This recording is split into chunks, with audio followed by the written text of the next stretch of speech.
Știi ce nu înțeleg eu? Ce se întâmplă cu industria de telefoane în ultima vreme? Cu toții știm că Samsung are extraordinar de multe modele de telefoane, de la seria A la seria J și așa mai departe, împărțite pe regiuni unde se vând, modele și așa mai departe. Se pare că și Huawei, sau mai bine zis sub brandul lor Honor, fac exact același lucru. Lansează pe piață o grămadă de telefoane și în segmentul mid-range, dar și în segmentul de top, sau mai bine spus high-end. Nu neapărat flagship.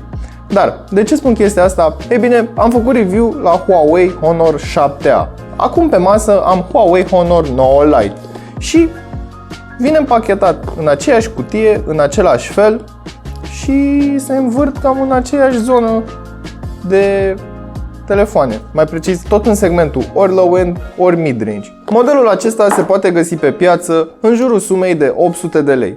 Oare este un mid-range cum trebuie sau nu este un mid-range cum trebuie? De asemenea, țin să menționez ce scrie pe spatele cutiei. Quad camera, adică are două camere pe față și două camere pe spate și, bineînțeles, Honor Full View Display. Nu-ți imagina că o să fie un display cu notch sau cine știe ce display. Toți producătorii își numesc display-ul într-un fel. Nu o să înțeleg de ce. Adică, să fim serioși, pentru mine display-ul e display, e o bucată la care te uiți. Sau mai bine spus, o sticlă prin care vezi o imagine. Trebuie să fie mic, mare, trebuie să fie clar și așa mai departe. Nu trebuie să aibă numere pompoase sau mai știu eu ce alte nebunii. Dar îmi place încă un lucru. 2,5D. Sticlă curbată.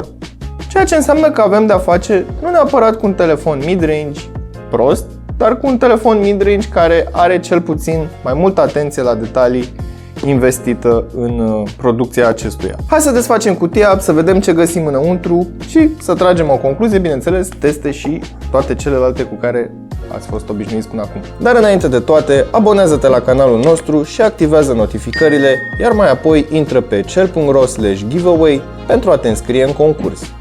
Cam aceasta ar fi cutia lui Huawei Honor 9 Lite, este o cutie turcoaz, la fel ca și în cazul lui 7A și, bineînțeles, 8X. Haideți să desfacem capacul și să vedem ce găsim înăuntru. La fel ca și la celelalte două telefoane, avem dispozitivul într-o pungă de plastic, fără absolut nicio protecție. Din nou țin să menționez că probabil este din motive de reducere a costului de producție. De fapt nu, îl las aici în pungă și revin asupra lui imediat. Sub acest capac avem cheița pentru sertarul pentru SIM și cardul microSD, două cărticele destul de stufoase și absolut neinteresante pe care nu le va citi nimeni niciodată, încărcătorul de 5V 2A fără fast charging, dar datorită faptului că are 2A se va încărca relativ repede sau oricum mai repede față de încărcătorul de la iPhone. Și mai avem și un cablu de alimentare și transfer date tip micro USB. Dacă stau să mă gândesc la prețul acesta de 800 de lei sau în jurul prețului de 800 de lei, nici măcar nu mă deranjează că nu am USB tip C. Și cam atâta găsim în cutia telefonului. Haideți să dăm telefonul jos din această folie și să ne uităm la el. La prima vedere pare și se aseamănă, mai puțin pe spate, cu un P9 Lite 2017.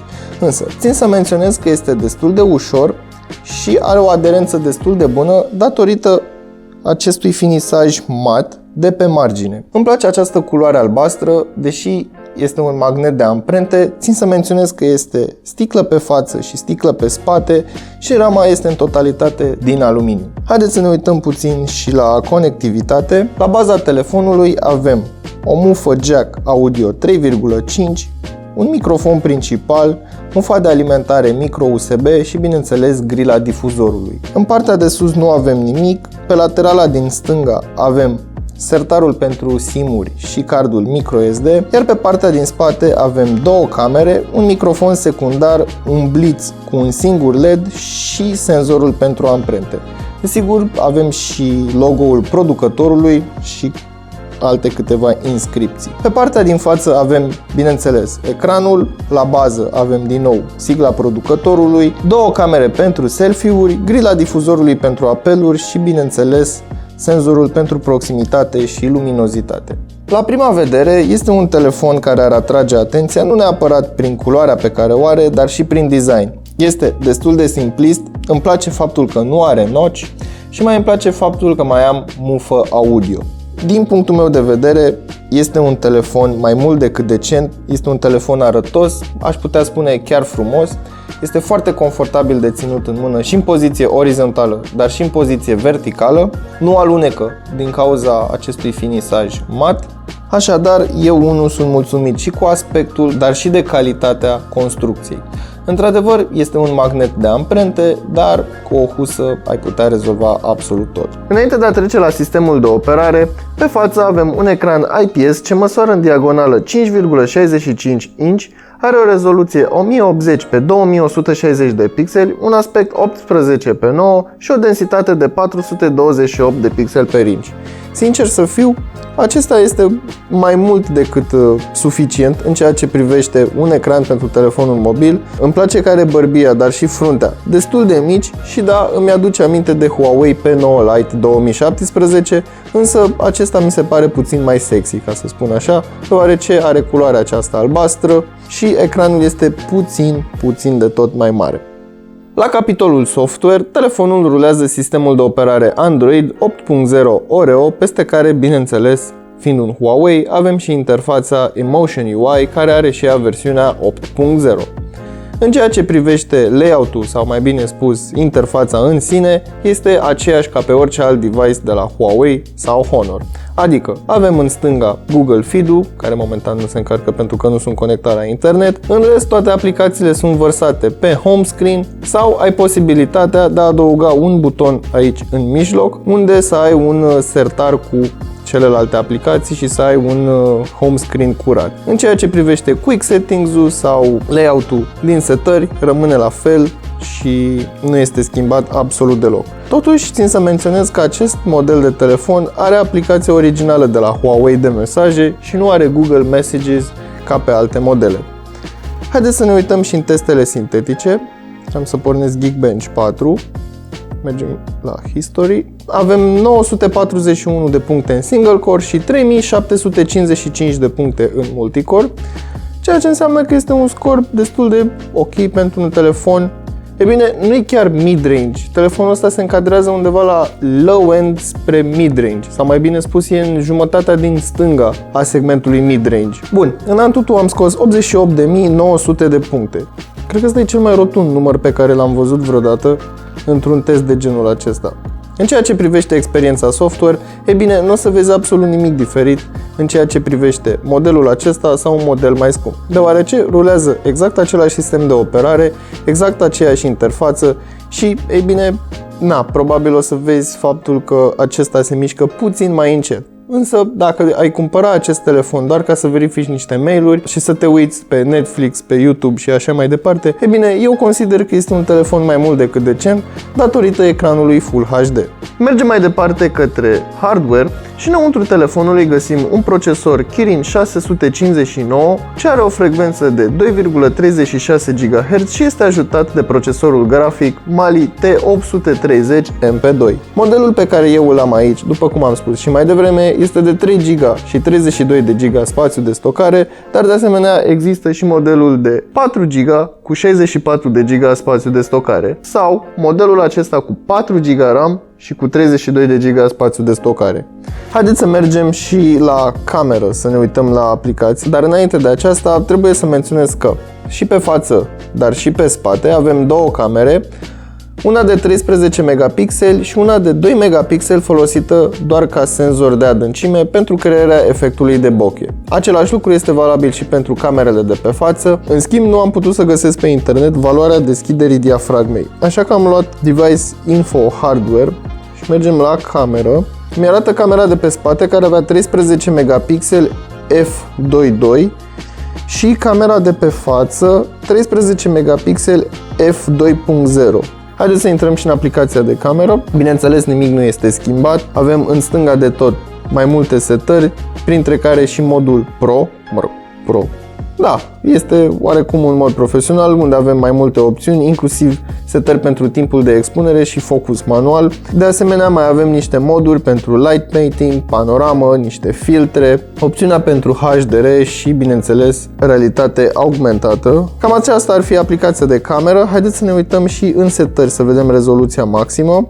Bineînțeles, 13 megapixeli 4x3 și în cazul setărilor pentru video, ne uităm și aici în cameră, telefonul este capabil să filmeze Full HD 16:9, bineînțeles stereo, deoarece are un microfon în partea de sus lângă cameră, dar și microfonul principal la baza telefonului. Calitatea foto, din punctul meu de vedere, este bună pentru un astfel de dispozitiv. Fotografiile sunt clare, cu un nivel de detaliu mediu în comparație cu telefoanele mai scumpe. Balansul de alb este autoselectat corect în majoritatea condițiilor de luminozitate. În cazul în care cadrul este mai întunecat, vei observa o granulație considerabilă. Însă, dacă folosești setările manuale cu o valoare mai mică a ISO-ului și un timp de expunere puțin crescut, vei reuși să prinzi un cadru decent. Din păcate, nu am putut descărca PUBG din cauza unei erori de pe Play Store. Însă, am descărcat Asphalt 9, un joc ce mănâncă destul de multe resurse, similar cu PUBG. Ca experiență de gaming, eu sunt mulțumit ținând cont prețul în care se încadrează acest telefon. Dacă ar fi fost mai scump, nu aș fi fost mulțumit, dar în cazul acesta, chiar dacă nivelul de detaliu este mic și apar texturi pufoase sau mai are oarecare scădere în FPS-uri, nu mă deranjează, te poți bucura de o experiență de gameplay fără absolut nicio problemă. Totuși, îți recomand ca în momentul în care simți că s-a încins destul de tare, să-i lași puțină pauză, să-l lași să se răcorească puțin. În concluzie, Huawei Honor 9 Lite mi se pare că este un telefon care cumva îngustează granița dintre low-end sau new entry și un telefon mid-range. Ei bine, de ce spun chestia asta? Am o construcție premium și o ramă de aluminiu, totuși am un procesor mid-range de anul trecut, însă prețul acestuia este de 800 de lei. 800 de lei, sau mai bine spus, undeva sub 1000 de lei, ne încadrăm în segmentul low-end sau entry-level. Ce îmi place foarte mult la acest telefon este display-ul, deoarece este Full HD, este IPS și are o densitate destul de mare. Așadar, conținutul media care va fi consumat pe acest display va avea o calitate destul de bună în comparație cu un telefon ce are ecranul HD sau HD+. Toate acestea mă refer sub 1000 de lei. Trebuie să ținem cont că și anumite modele de anul acesta, cum ar fi Huawei P20 Lite, are exact același procesor, însă are fast charge și mufă USB tip C. Practic este ceva mai performant pe partea aceasta. Ce nu-mi place în schimb este calitatea foto. Însă, pentru prețul acesta, cu o aplicație de editare fotografie și cu puțină îndemânare, e bine, vei putea să scoți fotografii care chiar sunt bune, chiar sunt frumoase și pe care le vei putea uploada pe rețelele de socializare fără absolut nicio problemă. Încă un lucru mai am de apreciat la acest telefon și este efortul pe care cei de la Honor l-au depus în construcția acestui dispozitiv. Este un telefon sexy, aș putea spune, arată bine, îmi place rama aceasta care este mată și are o aderență foarte bună, chiar dacă pe spate este de sticlă și este un magnet de amprente, ai cumva un grip foarte bun când ții telefonul în mână. Trag linie și pot spune următoarele lucruri despre acest telefon. Chiar dacă nu este un mid-range din 2018 și nu este niciun low-end din 2018, telefonul acesta merită atenție datorită prețului destul de accesibil. Așadar, din punctul meu de vedere, este un telefon care își îndeplinește funcțiile de bază cu brio și are un plus, ecranul Full HD, ceea ce te va ajuta când te vei uita pe Netflix, YouTube și așa mai departe. Ca o alternativă la acest dispozitiv, ai putea să alegi Samsung Galaxy J6. Totuși, trebuie să ții cont de următoarele lucruri. Acel telefon are o rezoluție HD+, dar are ecran Super AMOLED. De asemenea, și calitatea foto este ceva mai bună, deoarece camera este un pic mai performantă față de acest model. O a doua alternativă la acest produs ar putea fi Xiaomi Mi A2 Lite. Acolo vei avea parte de o experiență Android One, sau mai bine spus, o experiență Android stock. De asemenea, telefonul acela are o baterie mai mare, și anume de 4000 de mAh. Așadar, ar trebui să țină în teorie la un nivel mediu de utilizare ceva mai mult față de acest model. Acestea fiind spuse, eu am fost Dragoș și el a fost Honor 9 Lite. Până data viitoare, nu uita să verifici descrierea pentru linkuri utile și prețuri actualizate. Salut!